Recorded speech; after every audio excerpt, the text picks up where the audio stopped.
Oke, assalamualaikum warahmatullahi wabarakatuh. Perkenalkan, nama saya Muhammad Ubaidillah dengan NIM 24050 110289. Di sini saya akan menjelaskan tutorial tentang penggunaan Smart PLS. Lebih tepatnya ini ke hasil analisis dan gimana cara ngambil data yang udah diolah dari Smart PLS dan dianalisis.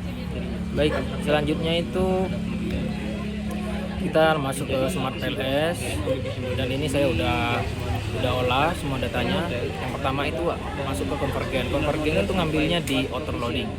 Nah, di sana kita SS, terus lanjut kita masuk ke Word dan hasil SS-nya itu di SS langsung.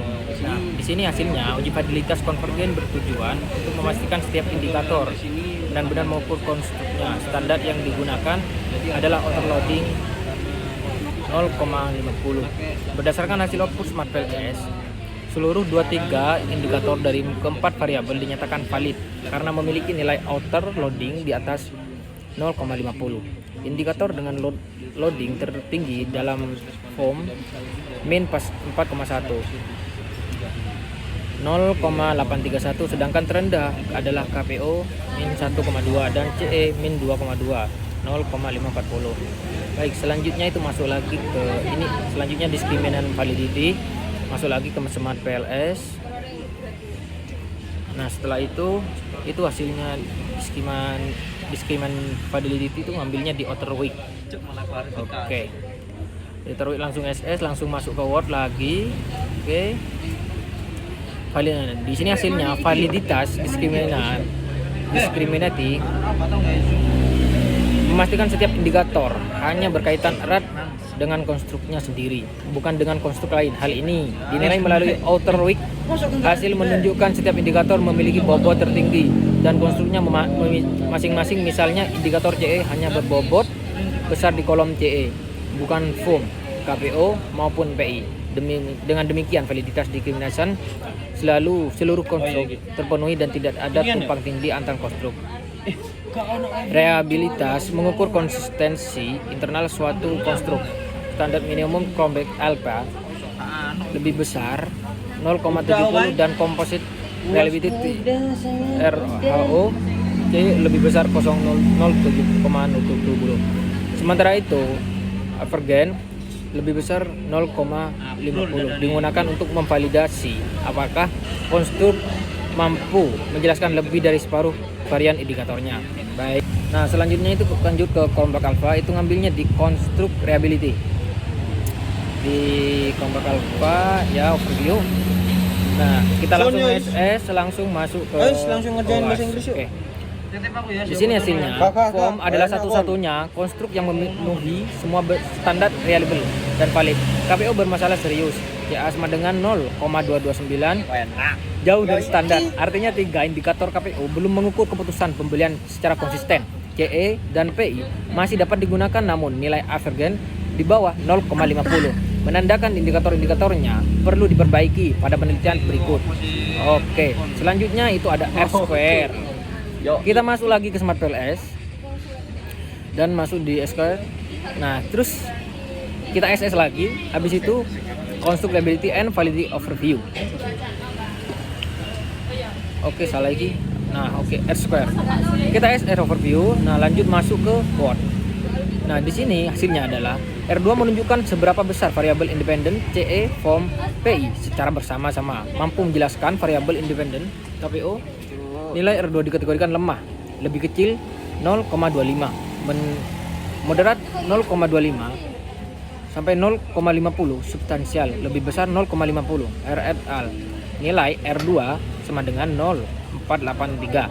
Berarti 48,3% perubahan keputusan pembelian online dapat dijelaskan oleh CE, form, dan PI. Sisanya 5,17% dipengaruhi faktor lain di luar model seperti harga, kualitas produk, atau pengalaman belanja. Sebelumnya nilai R2 adjusted sama dengan 0,469, sedikit lebih kecil karena sudah memperhitungkan jumlah variabel yang digunakan. Nah, baik, selanjutnya itu ada F-square. Kita masuk lagi ke Smart PLS untuk SS datanya. Habis itu, habis di SS ini kita langsung ke Word lagi, masukin ke Word. Nah, di sini hasilnya F2 mengukur hasil R2. VF2 mengukur seberapa besar kontribusi nyata masing-masing variabel independen secara individu terhadap KPO. Ini berada dari R2F bisa mengungkap variabel yang secara statistik signifikan, namun efeknya kecil. Dalam praktik kriteria lebih kecil 0,2 sama dengan diabaikan, 0,2 sampai 0,15 sama dengan kecil, 0,15 sampai 0,35 sama dengan sedang. Nah, lebih besar 0,35 sama dengan besar. Solubility endosser memberikan efek terbesar jauh melampaui FOM dan PI. Ini menegaskan bahwa kehadiran endosser adalah faktor penentu utama keputusan beli konsumen dalam penelitian ini.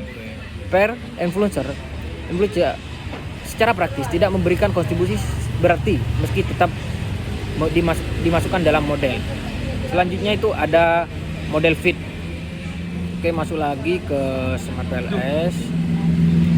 Kita cari model fit itu di mana. Nah, ini ada. Selanjutnya kita SS seperti biasa, langsung masuk ke Word. Nah, hasilnya dari model fit ini menilai seberapa baik model yang dibangun sesuai dengan data sesungguhnya. Indikator utama yang digunakan adalah SRMR, standar Z root mean square residual. Dengan standar SRMR lebih kecil 0,10 ideal atau lebih kecil 0,12 dapat diterima. NFI Normed Fit Index juga diperhatikan, di mana nilai mendekati 1 menunjukkan model yang lebih baik. Secara keseluruhan model fit penelitian ini tergolong cukup atau di batas bawah. Yang dapat diterima nilai SRMR sama dengan 0,121 berada tepat di batas toleransi. Lebih besar lebih kecil 0,12. NFI 0 sama dengan 0,629, masih jauh dari 1000, 1,00. Menandakan model belum sepenuhnya optimal. Kondisi ini kemungkinan terkait dengan reliabilitas kontur KPO dan CE yang belum ideal, sehingga mempengaruhi seluruhan kecocokan model. Perbaikan indikator pada kedua konstruk tersebut berpotensi meningkatkan model fit secara signifikan. Baik, selanjutnya itu ada Q2. Q2 kita cari langsung lagi, cari Q2. Oke. Untuk lanjut Q2, kita itu carinya itu kita harus mediasi dulu. Oke, baik. Caranya Yoiki. Nah, pindah dulu ke tengah. Oke. Yang ini kita tarik ke bawah. Oke. Setelah itu kita konekkan.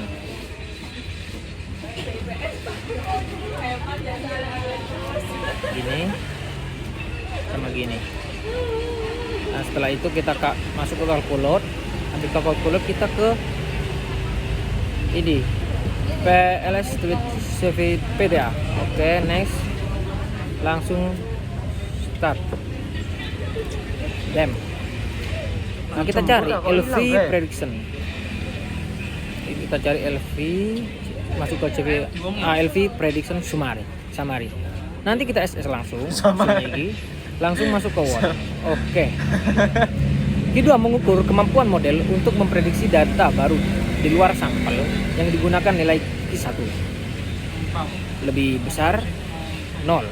Sudah cukup membuktikan model memiliki relevansi prediktif. Semakin tinggi nilainya, semakin akurat prediksi model. 0,25 sampai medium 0,50 lagi. Q sama dengan 0,358 menunjukkan model mampu memprediksi keputusan pembelian dengan cukup baik, bukan sekedar mencocokkan data simpel.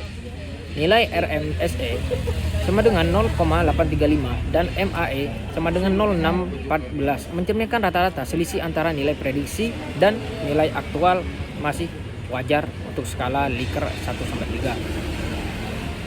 Baik, selanjutnya itu ada mediasi.